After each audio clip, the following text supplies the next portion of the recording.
Chef étoilé vs réalité des restos. Glenn Viel. Bonjour mes amis. Dans cette vidéo, je réagis à un article de presse consacré à un grand chef étoilé, Glenn Viel, interviewé par Laurence Gounelle, dans le numéro 1 du magazine Resto. Mais d'abord, qui suis-je? Je suis un développeur C#, passionné de restauration. Je ne possède pas de restaurant, je tiens à le préciser. Entrons dans le vif du sujet. Qui est Glenn Viel? Triplement étoilé depuis 2020 et juré de l'émission de télévision française Top Chef. Un homme de valeur, d'instinct et d'engagement. Un chef hors norme, selon Laurence Gounelle. Je vais vous donner mon avis sur cette interview avec mon regard de passionné de restauration. L'idée n'est pas de critiquer gratuitement, mais de faire le tri de ce qu'un restaurateur normal peut vraiment utiliser dans son propre établissement, ce qui est inspirant de cette interview et ce qui est moins applicable pour le commun des mortels. Glenn Viel, le mythe du chef hors sol. L'article construit une figure quasi mythologique, le chef inspiré, instinctif, libre, au-dessus des contingences. Très bien pour faire rêver. Mais moi, quand je lis ça, je vois surtout l'argent, le vrai, celui qui manque. On nous parle de ressenti, de frissons, de légendes, de storytelling, mais jamais de loyer, jamais de charges, jamais de facture d'énergie, comme si la gastronomie pouvait exister dans un monde à part. Pour mes amis restaurateurs et mes clients, ce discours est presque insultant. Ce n'est pas que ces chefs ne travaillent pas, c'est que leur terrain de jeu n'est pas le même que ces chefs d'émissions de télé-réalité. La présentation. Laurence nous dépeint le portrait d'un chef très investi dans son métier, assez simple dans sa façon de voir les choses. Malgré ses 3 étoiles et la télé, il explique lui-même que ça ne l'a pas changé personnellement. Il reste discret, plutôt casanier, dit-il. Ça ne l'empêche pas de passer à la télé, c'est bizarre. Glenn Viel voit son passage à la télé comme un moyen d'apprendre et de rencontrer d'autres talents. Merci Laurence pour cette belle présentation. Je pense que présenter le parcours de ce monsieur comme une source d'inspiration universelle sans rappeler les moyens qui sont derrière, c'est comme montrer un menu de restaurant sans dire combien ça coûte. Le storytelling à table, bullshit ou outil puissant. Laurence Gounelle dit, je cite, « 7 ans plus tard, son ascension a fait de lui le plus jeune 3 étoiles de France. Et sa personnalité comme son sens du storytelling à table font salle comble. » Fin de citation. Là, je râle un peu, puis je m'arrête. Parce que pour une fois, il y a quelque chose à sauver. L'idée que le repas ne soit pas qu'un enchaînement d'assiettes, mais une expérience pensée, racontée et rythmée, ça c'est intelligent. Et surtout, ça ne coûte rien. Donc j'adore. Je pense que donner un nom évocateur à un plat pour créer un fil conducteur et provoquer un sourire chez le client ou une émotion est une démarche intelligente. Pas besoin d'une truffe blanche d'Alba d'Italie, ni d'une brigade de 35 personnes. Juste un cerveau et une demi-heure de réflexion suffisent. Glenn Viel nous donne même quelques exemples d'intitulés de plats. Numéro 1, la pêche à pied, les pieds sous la table. Numéro 2, dans la tête d'un chef. Numéro 3, un Parisien en pleine forêt. Sauf qu'il y a du béton à Paris, je ne sais pas de quelle forêt il parle. Non, concrètement, il veut dire que les plats ne s'appellent pas juste calamar, lard et algues, ou betteraves et champignons. Les noms doivent être réfléchis et choisis avec intention pour donner une idée de l'expérience, pour créer une émotion ou un sourire, ou pour mettre le client dans un état d'esprit avant même de goûter. Mais là où l'article frôle l'indécence, c'est quand il pousse le concept trop loin. Il en fait une mise en scène permanente. Pour mes amis et clients restaurateurs, le bénéfice n'est pas là. Mes clients restaurateurs préfèrent raconter leur histoire avec ma borne interactive Agba Restaurant. Au lieu de chercher continuellement à épater la clientèle, ils délèguent leur storytelling à la borne interactive que j'ai créée et qui fait ça merveilleusement bien. Je vous mettrai son lien dans la description. En ce moment, je la vends pour la modique somme de 340 € net, sans abonnement, sans location et sans frais cachés. Le storytelling, pour ceux qui ne connaissent pas, est une technique de marketing venue des USA. Grosso modo, c'est l'art de raconter une histoire. Ça marche aussi pour la restauration.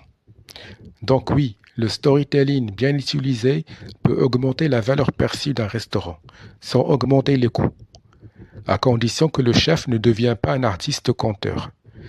Car sa place, à mon avis, n'est pas dans la salle. Un seul mot donc, déléguer, déléguer, déléguer votre storytelling à la technologie. Continuons. Allons voir le site web du restaurant Lousteau de Baumanière. Lousteau de Baumanière est un restaurant de luxe du sud-est de la France, propriété de Madame Geneviève et Monsieur Jean-André Charial, un des grands chefs cuisiniers de France. Il a 80 ans. Je pense qu'il est à la retraite. Monsieur Gliviel est son successeur. Revenons à ma critique de cet article. Chapitre 3. La psychologie du client. Idée brillante, mais sans base solide. Quand je lis que le goût ne fait pas tout, que l'état d'esprit du client compte, que l'ambiance influence la perception, je hoche la tête. C'est vrai, totalement vrai. Mais quand ça devient une sorte de science millimétrée, avec contrôle absolu de chaque paramètre, je décroche. Pourquoi je décroche? Parce qu'un client arrive parfois déjà en retard, déjà fauché et déjà de mauvaise humeur. Tous les restos que je connais n'ont ni valet, ni parking privé, ni sens émotionnel devant la salle. La bonne idée ici, donc, c'est l'attention portée à l'accueil, à la cohérence et à l'intention. La mauvaise, c'est de faire croire que tout est maîtrisable. Monsieur Glinviel dit, et je suis d'accord avec lui, dans un repas, il y a 60% de goût, 30% de psychologie et 10% de hasard. Sur ce dernier, je ne peux rien faire. Fin de citation. Ensuite, il dit, je n'exclus pas un jour de pousser plus loin l'expérience du client dès sa descente de voiture. Fin de citation.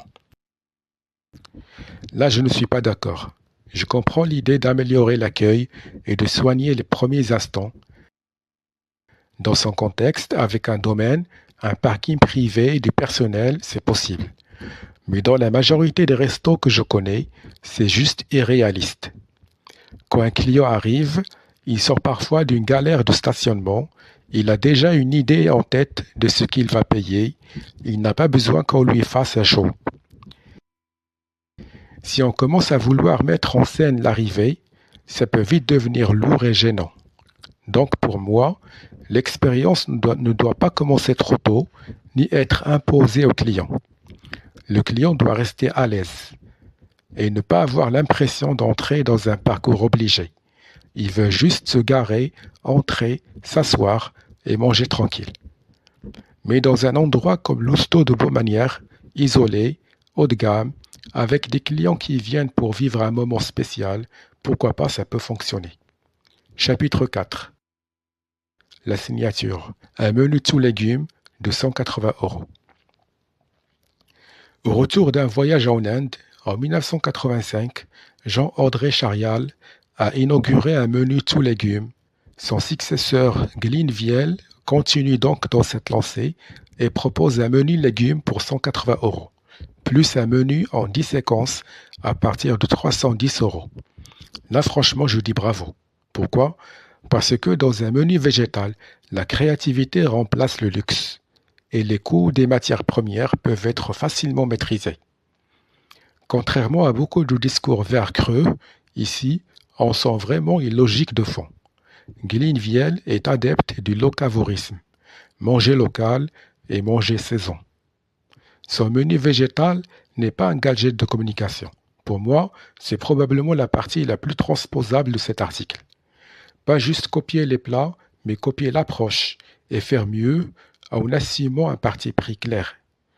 Mais là où il m'étonne, c'est lorsqu'il revendique la paternité de la laitue cuite sous pression. J'ai vu ma tante la cuisiner comme ça dès les années 80. Donc si vous voulez copier les recettes de ce grand chef, je vous conseille de lire son article paru dans le numéro 1 du magazine Resto. Vous y trouverez son excellente technique de rouget agrafé et sa recette de laitue garnie d'un pastrami. Merci de vous abonner à ma chaîne pour m'encourager à produire plus de vidéos de ce genre. Chapitre 5. Le management à la cool. Attention au romantisme. Partager des bières avec l'équipe, héberger des salariés, jouer collectif, c'est pas bon. Car il y a un piège. Ce modèle de proximité extrême repose sur une structure, des moyens et du temps. Dans un petit restaurant fragile, cette confusion entre vie pro et vie perso peut vite vous épuiser et créer de la dépendance affective vis-à-vis de vos employés. Je préfère plutôt un modèle qui serait construit sur le respect et la considération. Le reste, c'est du contexte très spécifique. Chapitre 6. 3 étoiles, 6 mois pour un plat, et moi, et moi, et moi. Quand je lis qu'un plat peut prendre des mois à naître, je ne remets pas le talent de ce grand chef en question. Mais je me dis une chose, un sommeil, ça se contemple, ça ne se copie pas. Personne ne peut copier une montagne. Le danger de ce type d'article, c'est de faire croire que la restauration réussie passe par le spectaculaire et l'exceptionnel. Alors que la majorité de mes amis restaurateurs galèrent pour remplir leur salle, payer l'équipe et durer dans le temps, les restaurants de mes amis, oui, n'ont pas vu défiler les plus grands de ce monde. La reine d'Angleterre, le général de Gaulle, Barack et Michelle Obama, mais ils servent des vies ordinaires. Et ça aussi, c'est honorable, même si ça ne fait pas rêver un magazine. Conclusion, ce que je garde, ce que je jette. Je jette la vision hors sol, le romantisme excessif, l'oubli total des réalités économiques. Je garde l'importance de l'expérience client, le végétal intelligent, le refus du superflu, l'idée que le goût prime sur le décor. Cet article nous parle d'une version idéalisée, premium et sécurisée du métier de la restauration. Mes amis restaurateurs ne se reconnaîtront pas là-dedans, mais ils peuvent piocher ce qui peut les aider à tenir debout demain. Paradoxalement, c'est en lisant contre cet article que je le trouve utile. Voilà, cette vidéo est terminée. Merci de l'avoir regardée et n'oubliez pas de commander ma borne interactive Akbar Restaurant. Si vous êtes dessus, vous me la renvoyez et je vous rembourse. Merci et à bientôt.